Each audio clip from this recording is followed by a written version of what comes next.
有缘人，请务必要警醒了。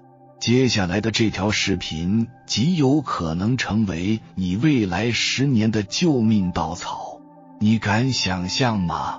每天为你送来餐食的外卖，日常搭载你的网约车，还有你熬夜辛苦完成的 PPT， 也许在10年之后都会彻底消失。这绝非危言耸听。如今马斯克的特斯拉工厂已裁掉 75% 的流水线工人，阿里云凭借 AI 设计师一天能产出7000张海报，效率超人类100倍。而那些教你开网约车的人绝对不敢向你透露，广州的自动驾驶出租车已行驶满1000万公里，武汉协和医院的 AI 问诊准确率已高达 91%。 最为惊悚的是，这些惊人的技术突破都集中在这短短2年内。然而真正致命的并非技术的先进程度，而是 99% 的人仍深陷20世纪的思维模式无法自拔。今天我们就深入探讨一下，倘若 AI 全面铺开，在即将到来的失业狂潮中，我们普通人究竟该如何自我拯救？然而很多人还没有意识到，人类正在经历有史以来最大的危机。 AI 正在彻底摧毁人类现有的一切秩序，废掉人类所有的武功，包括人类的知识经验、聪明才智、价值体系等等，都在变得毫无意义。之前是产能过剩，现在是知识过剩。 AI 将人类有史以来所有的知识和经验统筹起来，建立了一个大数据库，供每一个人随时随地的免费取用，包括最顶尖的创作、法律、医疗、教育等核心资源。之前是信息差被打破，现在是知识垄断被打破。之前是体力劳动被取代，而现在是脑力劳动被取代。5年之内，我们身边的服务员、快递员、司机、保安，工作中的律师、会计，以及生活中的医生、护士、演员、主播等等，基本都是机器人。无论你现在掌握了什么技巧，比如开车、做饭、设计、演讲、编辑等等， AI 都能以更低的成本、更高的效率、更完美的效果去完成。机器人必将大规模使用，人类只能袖手旁观。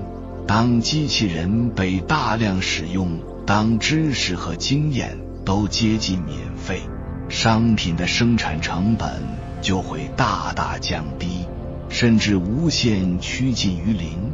这时候一个可怕的现象就出现了，那就是马克思说的按需分配。因为这时商品是应有尽有的，就不再稀缺了。某平台低价包邮仅仅是一个开始，今后 AI 可以做到更低，低到不可思议。当物质应有尽有，物质就会成为累赘。你还在指望你的商品赚钱吗？以后还会有商人吗？请好好深思这个问题。社会是一个大系统，当这个系统还不够完善的时候，人类能依靠聪明才智去发现社会的漏洞，从而去谋利。然而AI时代社会的漏洞会越来越少，更何况人类大脑的运算速度远远比不上 AI 的运算速度。我们常说人算不如天算，天是什么？天就是人类整个算力大系统，个体再聪明，也大不过整个人类系统的算力。于是很多投机行为都会消失，比如炒股投资、赌博等等。著名管理学大师德鲁克有个观点，人类要想继续生存，成功的定义必须得修改。为什么会这样说呢？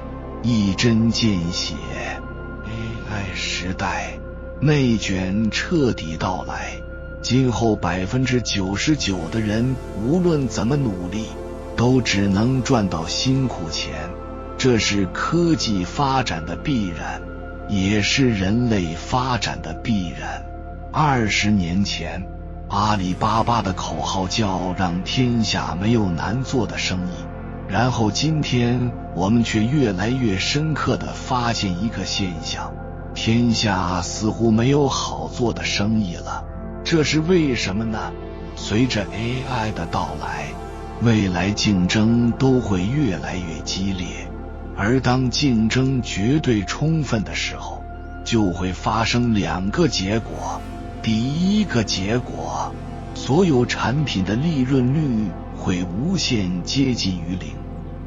由于 AI 导致的信息透明化，同样的商品服务作品，只要你还有利润存在，一定会有商家卖得比你更便宜，或者一定有平台诞生，上面的东西更优惠，而且消费者比价会越来越方便，永远都是全网最低价最受欢迎。这时就会有人低价抢市场，或者赔本赚吆喝。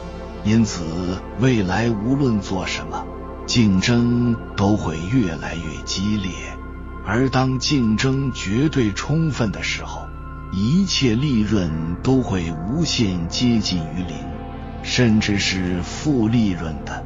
我们都知道，淘宝上的东西够便宜了吧？已经无限拉低了各种快消品的价格，但是拼多多比淘宝更便宜，淘宝上很多可以做到19.9包邮，拼多多就9.9包邮，而最近破产的淘吉吉就更便宜了，上面有很多1元拼团、10元5件等等的商品。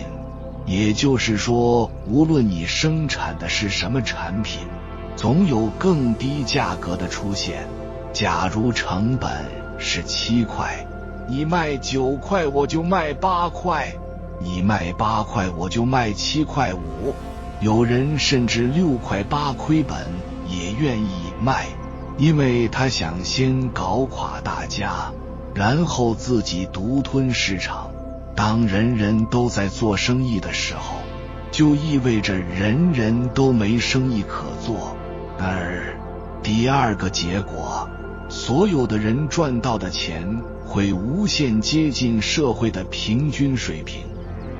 每个行业都会有一个利润的红利期，往往发生在一个行业的初期，处于爆发阶段，当时从业人员较少，社会需求较大，这个阶段的利润率比较高。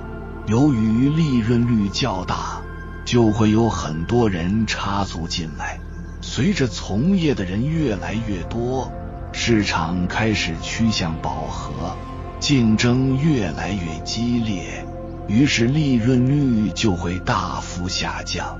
降到什么时候为止呢？降到接近整个社会的平均利润率为止。所谓社会的平均利润率，就是这个社会上一个人能够维持基本生活所需的收入。比如对于现在的中国来说，这个收入水平在6000、1万之间，无论你之前是从事什么暴利行业的，都会被拉到这个水平。之前贴手机膜的、美甲的、开滴滴的、都曾是暴利行业，现在呢，都沦为了普通职业。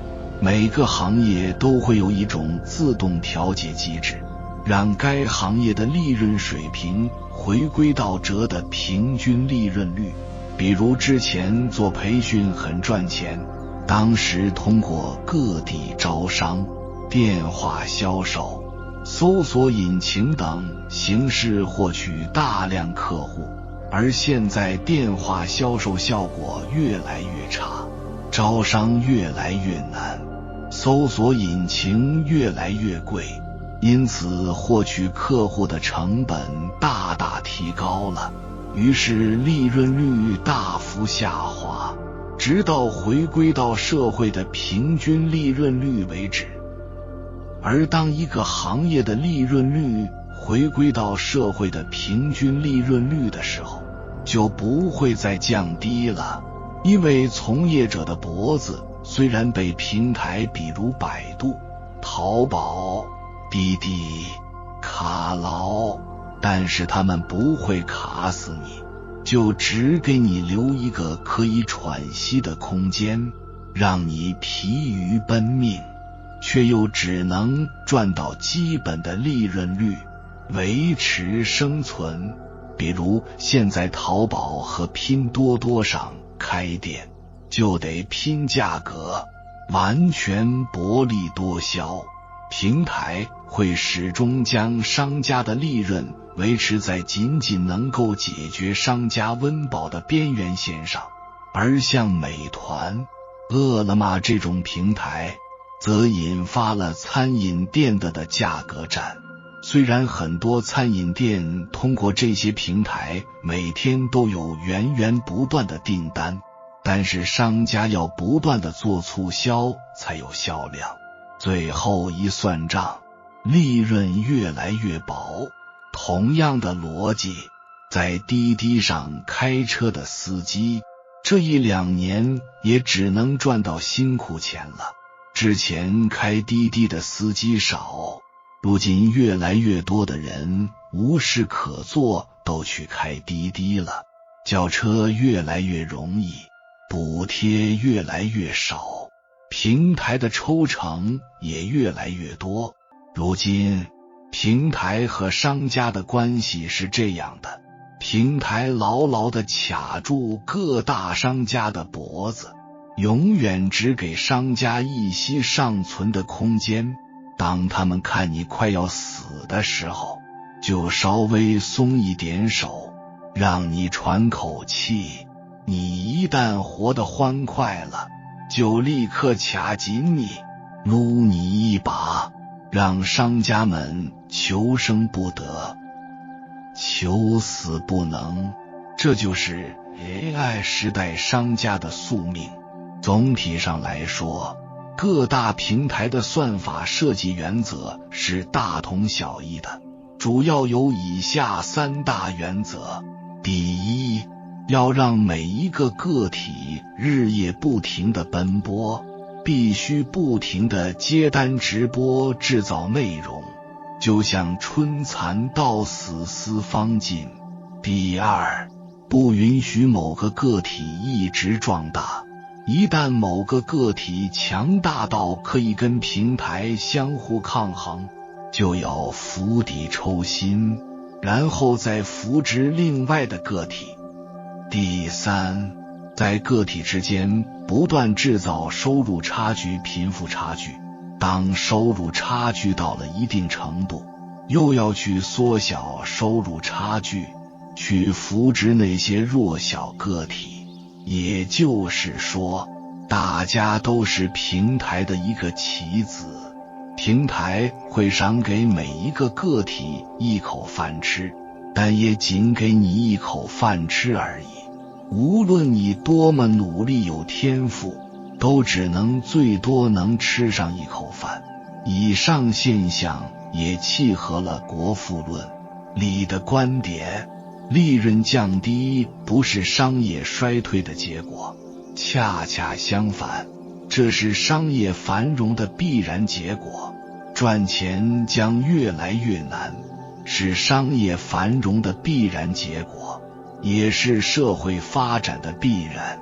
三，今后单纯依靠产品利润很难再赚到钱，必须依靠消费数据才能赚到钱。什么是消费数据呢？比如用户信息、会员数量、粉丝等等。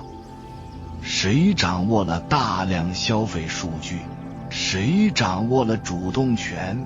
如今越来越多的商家会都在用低价比商品为诱饵，去掌握更多消费数据。当用户累积到一定程度，就会自然产生盈利模式。比如小米就是这样的公司。首先，小米本身的产品性价比都很高，而是设计感非常符合现代人的品味。最关键的是，小米根本就不靠产品挣钱，它的产品只是一个链接，是小米用来链接消费者的。当这几千万消费者被链接起来之后，就组建了一个生态系统，也就是消费大数据。这才是小米最值钱的财富，也衍生了很多盈利模式。也就是说，虽然商家前端的产品没有利润了，但是商家却靠后端的服务赚钱了，这也是利润的后延，可以称为商业上的延迟满足。随着社会物质产品的极大丰富，未来会有很多商家会用低利润甚至零利润、负利润的产品去交换消费数据，吸引大家聚集而来，然后靠经营这些庞大的用户去赚钱。因为未来最值钱的东西就是消费大数据。可喜的是，未来越来越多的产品都是零利润或者是免费提供的，这就是马克思所说的按需分配。随着物质的丰富，我们一定能进入这个状态。可悲的是，未来只有平台型企业和头部企业才能赚到大钱，因为他们掌握了社会的消费大数据，依靠着消费大数据可以精准地洞察每个人的消费倾向、特征、需求等等，牢牢占据商业和财富的制高点，而普通的商家赚钱将越来越难，因为消费数据都集中到了平台或头部企业手里，商家自己掌握的消费数据，自己的消费者、会员等等，这在平台面前是不值一提的。未来只有在某个领域遥遥领先，才能赚到钱。他们将赚走整个行业99%的钱，而剩下的广大普通人加一起只能赚那1%的钱。人类就会分裂成2个阶层，1%的人掌握了大数据，是有产者，剩余的99%的人都将成为被数据掌控的无产阶层。4. 除了消费大数据之外，还有一种东西能赚到大钱，那就是供应链金融。所谓供应链金融，就是充分利用核心资源优势，让上自己的上下游供应商都离不开自己，然后不断压缩他们的生存空间，让他们都来这里借钱去谋发展，一边剥削他们的利润，一边赚取他们的利息。而对于互联网企业来说，就是面向大众提供金融产品，让大家一边在平台上借贷，一边在平台上消费。比如像阿里巴巴、美团这种互联网巨头，早就在布局供应链金融了。他们既有面对大众消费者 C 端的金融产品，比如支付宝的花呗、借呗，美团的新功能月付，也有面对商家 B 端的金融产品等等。滴滴、神州这种也有自己的金融产品了，比如先充值再打车，给你一定优惠，这使大家的现金流被他们控制。对于传统企业来说，就是把下游经销商的现金流把控住，实行押金和预缴。你如果周转不开，我来帮你，但是你要付利息给我。中国很多家电巨头都在做供应链金融，但是这就导致本来就利润微薄的下游商家们纯利润更低了。我们必须看到一个趋势，未来只有金融，甚至是供应链金融才能挣到钱。任何企业和人都很难再靠某种产品本身赚钱，因为未来的生产也是全开放式的。你能生产出来某种产品，就有人会以更低的价格生产出来，然后卖得更便宜。必须纵向布局供应链，锁住你的群体，才能建立壁垒。可叹的是，未来也只有平台企业和头部企业能组建供应链金融，普通商家只能占有其中一两个环节，根本无法构建自己的供应链金融。很多网红看上去有几百万粉丝，其实赚不到前几个钱，因为他们不掌握产品供应链，更不可能布局供应链金融。至此，我们可以看到一个趋势，科技越发达，流通性就越好，于是所有资源就会加剧流向更有资源的人手里。举几个例子：之前很多县城一直盼望能通高铁，这样就方便本地人才回来了。结果高铁开通之后发现，本地的人才不仅没能留住，反而加速流向大城市，就是这个道理。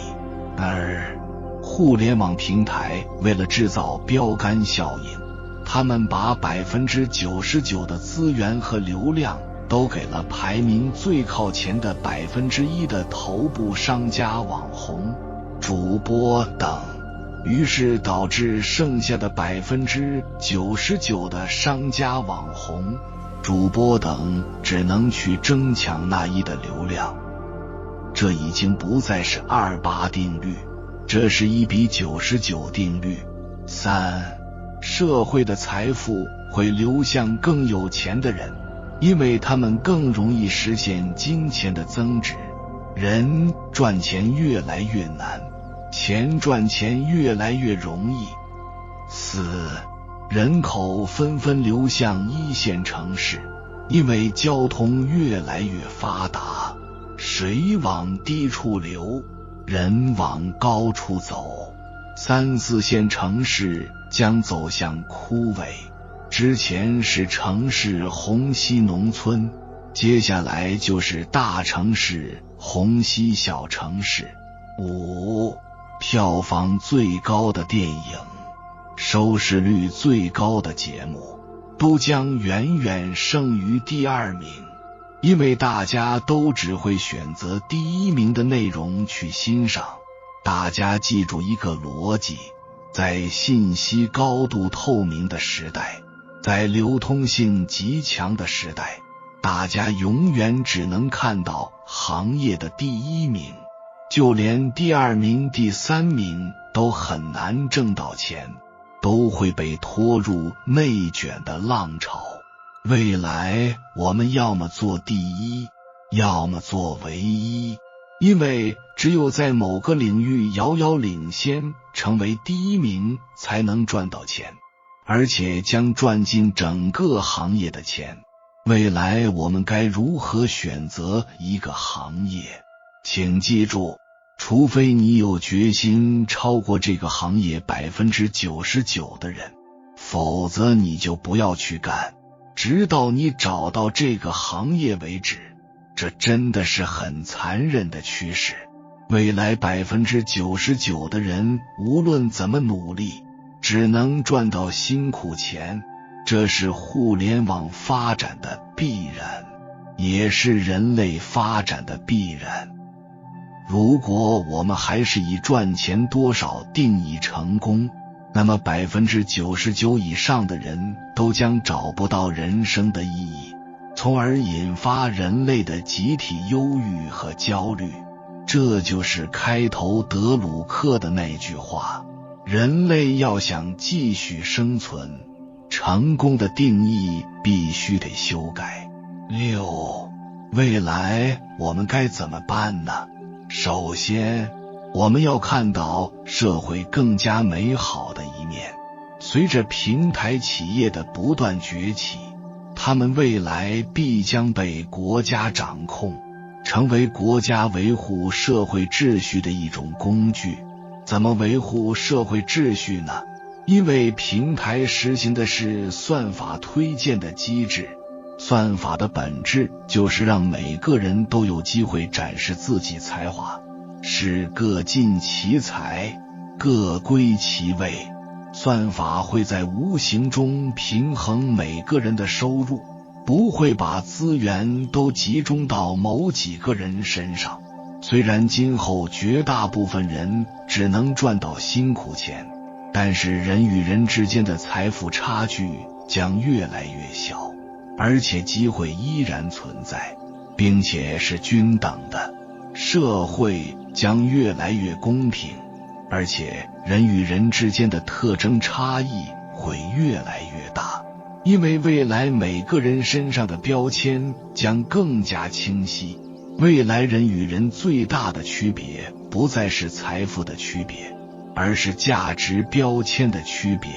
比如唱歌、跳舞、写作、表演、科研、律师、医生等等，这就是个体崛起，这是下一轮经济大繁荣的根本驱动力。